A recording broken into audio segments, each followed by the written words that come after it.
লাটে ওটা, এই লাটে ওটা শব্দ দিয়ে যে যে সেন্টেন্সগুলো তোমরা বলো সেই সেন্টেন্সগুলোকে, সেই বাংলা সেন্টেন্সগুলোকে কিভাবে ইংলিশে বলতে হয় সেটাই আজকে শিখবে।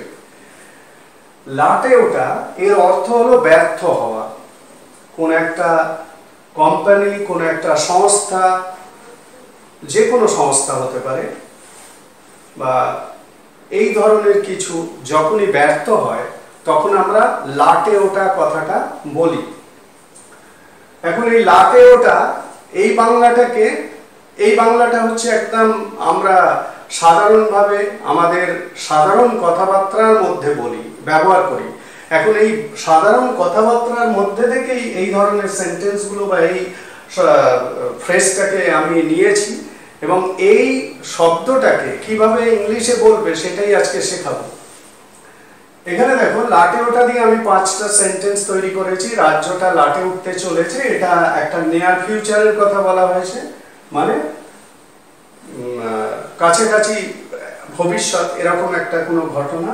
তারপরে স্কুলগুলো লাটে উঠলো বলে, মানে এটা প্রেজেন্টের উপর, কিন্তু এর মধ্যে একটা ফিউচার সেন্স আছে, ফিউচারই বলা যায়, মানে স্কুলগুলো লাটে ওঠার মুখে। এরকমই ব্যবসাটা লাটে উঠলো বলে, এটা পাস্টে আছে। কোম্পানিটা কিছুদিনের মধ্যে লাটে উঠবে, এটা ফিউচারে আছে। আর এই কোম্পানিটা লাটে উঠবে না, এটা ফিউচার এবং নেগেটিভ। তার মানে এটা একটা টেন্স, মানে বিভিন্ন টেন্সের উপর সেন্টেন্সগুলোকে আমি লিখেছি। টেন্সের নিয়ম অনুযায়ী সেন্টেন্সগুলো তৈরি হবে, কিন্তু আসল যে জায়গাটা সেইটা হচ্ছে লাটে ওঠা। এই যে লাটে ওঠা, এটা নিয়ে কিন্তু আসল বিষয়, মানে এইটার ইংলিশটা কিন্তু তোমাদের জানতে হবে। কারণ এই ইংলিশটা না জানলে তুমি টেন্সের নিয়ম জেনেও কোনো কাজ হবে না। তাহলে এই ভিডিও থেকে শেখার জিনিস হচ্ছে লাটে ওটাকে কিভাবে ইংলিশে বলতে হয়। তাহলে দেখে নাও কি বলতে হবে। তাহলে রাজ্যটা লাটে উঠতে চলেছে, ইংলিশে কি বলবে? গো বাস্ট ইউজ করতে হবে। গো বাস্ট, BUST। গো বাস্ট মানেই হচ্ছে লাটে ওঠা, ব্যর্থ হওয়া, এরকম। তবে অবশ্যই ব্যবসা বাণিজ্য সংস্থা, কোম্পানি, কোন একটা বৃহত্তর সংস্থা, এরকম যখনই কিছু বোঝাবে তখনই এই গো বাস্ট কথাটা ব্যবহার হবে। তাহলে রাজ্যটা দি স্টেট উঠতে চলেছে, মানে নিয়ার ফিউচার, মানে is going to go bust, is going to go bust। এই go bust ইউজ হলো, ঠিক আছে। go bust মানেই হচ্ছে সাধারণভাবে লাটে ওঠা, লাটে ওঠা। পরেরটা, স্কুলগুলো লাটে উঠলো বলে, মানে একটা প্রেজেন্টের উপর ফিউচারের একটা সেন্স রয়েছে। তার মানে স্কুলগুলো লাটে ওঠার মুখে, স্কুলগুলো লাটে প্রায় উঠে গেল, এই আর কি। ঘটনাটা ঘটতে যাওয়ার মুখে, একেবারে ঘটবে এরকম ভাব। তো এই ধরনের সেন্টেন্স গুলোকে আমরা কিভাবে বলি? এই ধরনের সেন্টেন্স গুলো বলার জন্য তোমাকে be verb plus about to use করতে হবে। Be verb plus about to, তার মানে এখানে তাই হবে। তাহলে স্কুলগুলো আর, যেহেতু বি ভার্ব বলেছি আর, তারপরে কি হবে? About to. Schools are about to go bast.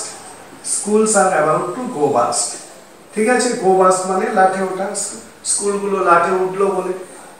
পরেরটা, ব্যবসাটা লাটে উঠলো, এটা একদম পরিষ্কার, সিম্পল পাস্টে আছে। তার মানে দি বিজনেস ওয়েন্ট বাস্ট। গো এর পাস্ট টেন্স, ওয়েন্ট, ওই কারণে ওয়েন্ট হলো পাস্ট টেন্স বলে। তাহলে দি বিজনেস ওয়েন্ট বাস্ট, ব্যবসাটা লাটে উঠলো। পরেরটা, কোম্পানিটা কিছুদিনের মধ্যে লাটে উঠবে, তার মানে দি কোম্পানি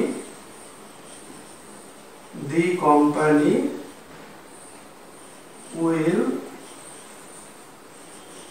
গো বাস্ট, মানে লাটে উঠবে কিছুদিনের মধ্যে। উইদিন মানে কিছু, উইদিন মানে মধ্যে, উইদিন এ ফিউ ডেজ মানে কিছুদিনের, এ ফিউ ডেজ, ঠিক আছে। তাহলে the company will go bust within a few days, ঠিক আছে। কোম্পানিটা কিছুদিনের মধ্যে লাটে উঠবে।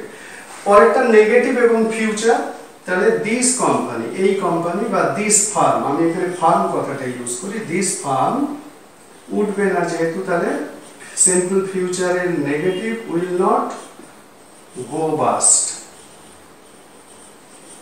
ঠিক আছে, তাহলে এই যে লাঠে ওঠা কথাটা, এটা হয়তো লিখিতভাবে অনেক জায়গায় দেখা যায় না, এটা আমরা মৌখিকভাবে মানে আমাদের যে কথ্য ভাষা সেই ভাষাতে ব্যবহার করি এই ধরনের শব্দগুলো, এই ধরনের ওয়ার্ডস গুলো, লাঠে ওঠা।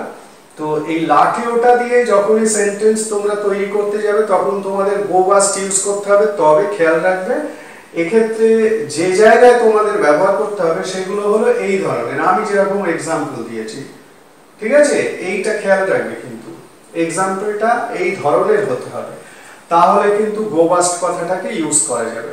তাহলে এই ধরনের সেন্টেন্স গুলোকে গো বাস্ট ব্যবহার করে বলতে হবে, এবং অবশ্যই টেন্সের নিয়মে, যে টেন্সে সেন্টেন্সটাকে বলবে সেই টেন্সের নিয়মে।